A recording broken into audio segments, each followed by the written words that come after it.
Hello, hello, I'm Ryan Hendrick, and this is a Tantrum House review of Flock Together by Sea Cow Games.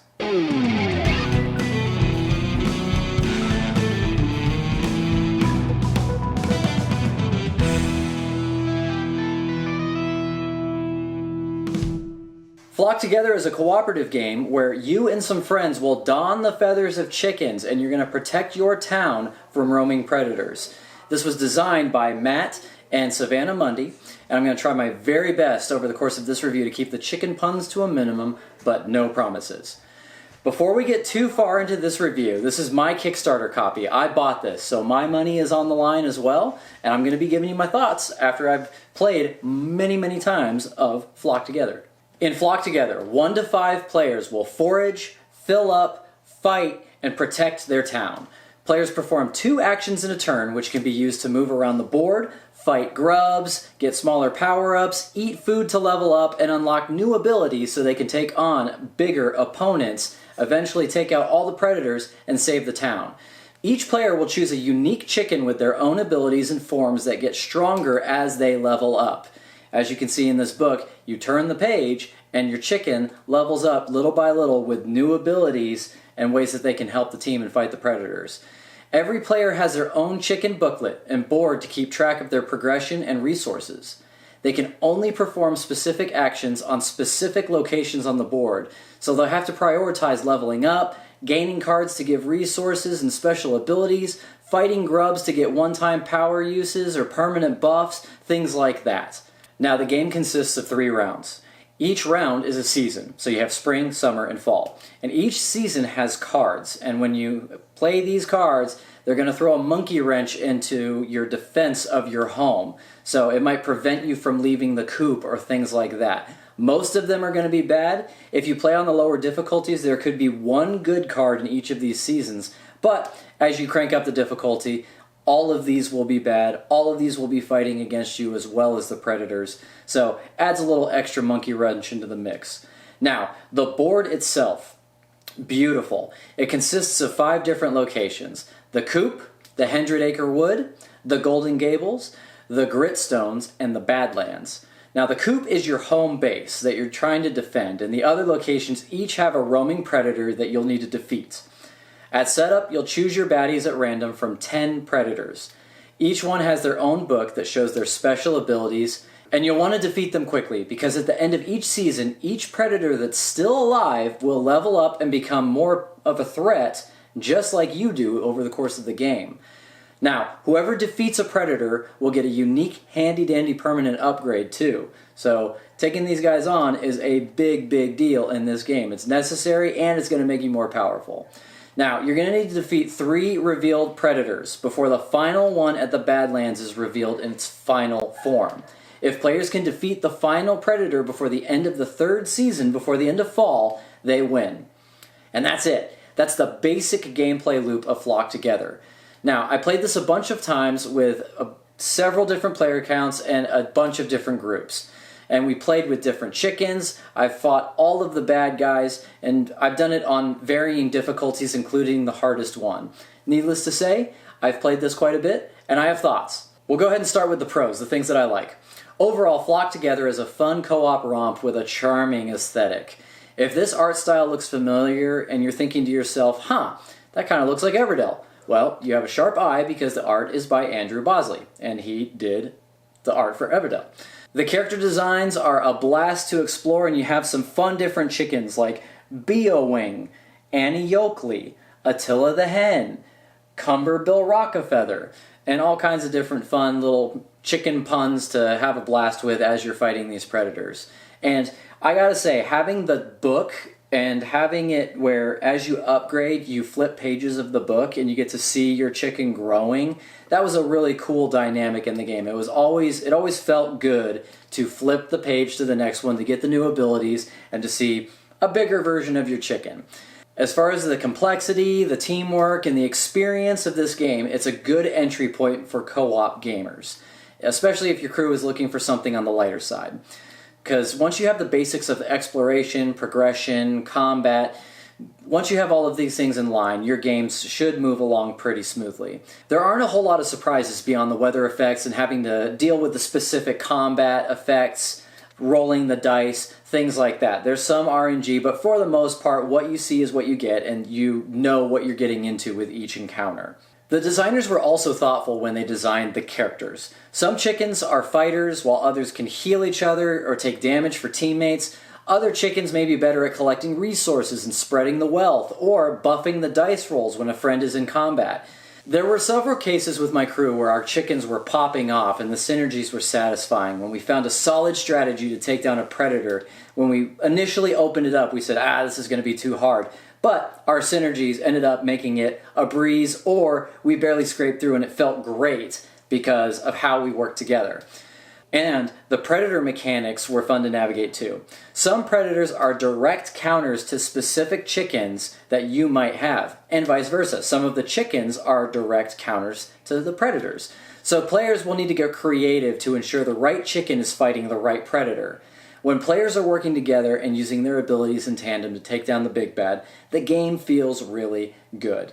Overall, a really good time. That being said, there were some things that didn't land quite as well for me. Some of them, it might be a mechanical thing, and some of it might just be personal preference, so we'll go ahead and dive into that.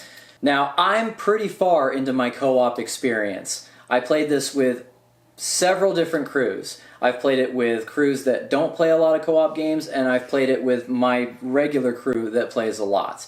Now, if the people I played with weren't as experienced with these types of games, they had a really good time, and it presented a decent challenge. For example, my wife doesn't really like co-op games, but she came out on the other side of this one feeling good. She said, I enjoy this one, had a good time. It wasn't her favorite because she doesn't like co-op games all that much, but of the co-op games, she was fine with it and would totally play again.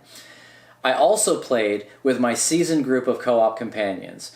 Now, we've beaten some pretty hardcore stuff. Gloomhaven, Aeon's End, Eldritch Horror, Ghost Stories, Set a Watch. We've played a bunch of these games, and so we've cut our teeth on a lot of stuff. So that said, we started Flock together on the hardest difficulty, just right out of the box, and it was still pretty much a cakewalk for us. So if you're a vet to this genre, you're probably going to find the mechanics of this and everything a bit on the simple side. And because of that, you can burn through the content pretty easily. You can get through the majority of the chickens, at least having your people playing different kinds of chickens, even if you're not playing every single one. And you can get through every big bad within a few games. Okay, so I'm going to talk about the combat. For me, this was a bit of a con, but again, this is because of where I am in my co-op experience. The way that combat works is you have your chicken, they have a certain amount of attack that they can do. You have the enemy, they have a certain amount of attack that they can do. You are always going to do your attack unless there's some sort of dice roll or something that could prevent it, and they are always going to do their attack unless there's some type of dice roll that can affect it. And then you can have cards that -1, +1, things like that. That's really the combat in a nutshell. You know what damage you're doing, you know what damage you're getting, you know what you're getting into. So, for some people who want a lighter experience, they don't want to contend with tons of cards, or they don't want to have a ridiculous amount of RNG that could totally destroy their turn or things like that, this is a great time, and it keeps things streamlined, and it keeps them moving. But if you're used to those other systems that have a bit more complexity, a bit more flexibility, and more options for you to explore, especially on subsequent playthroughs, then this might not offer quite as much for you.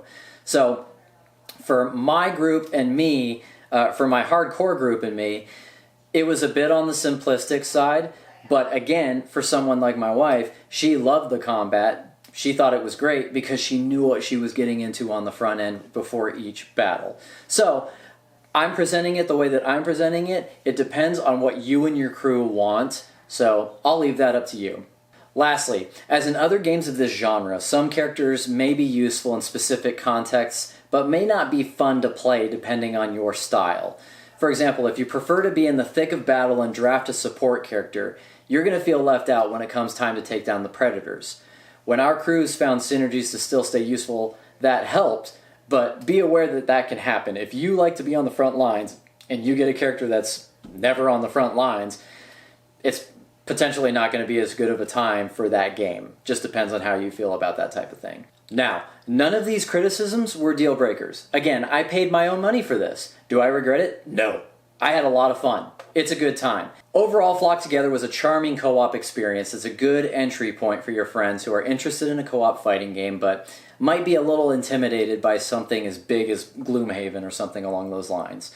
But I still had a good time, and I'll be on the lookout for more. As a matter of fact, as of this video, there's a Kickstarter that's going on that's going to have new chickens, new predators, room for a 6th player. Sounds like a good time. So I don't know what else is in there. I don't know how deep the rabbit holes, or the chicken hole, whatever we're going to say, is going to go. But I'm curious to see what else there is going to be. I'm probably going to look into it. Personally, if I were to give my thoughts on what could add a little bit more depth to the game, I think it would be cool if they added a winter season. They have spring, summer, fall. You're going out, you're defeating the predators, and you have to do it before fall. This is a bit of a thing, but you know, if there were a winter season and there's a siege mechanic, you have to defend it from whatever's left or something along those lines, that could be cool. I'm not a game designer. I don't know how that would work or anything. I'm just kind of spitballing my thoughts. I think that would be neat. All that being said, if Flock Together looks interesting to you and your crew, then it's out and it's ready to snag up, and more content is going to be on the way. So, thank you for watching. I hope this video helped you figure out if this is a game for you and your crew. Don't forget to like, comment, subscribe, check all those YouTube boxes, and let us know in the comments below. Have you gotten this game? Did you play it? What has your experience been? Have you had any crazy chicken encounters? Did you have any great chicken puns that came up in your game? All that fun stuff. So, if you've made it this far, we appreciate you watching, and we'll see you in the next one.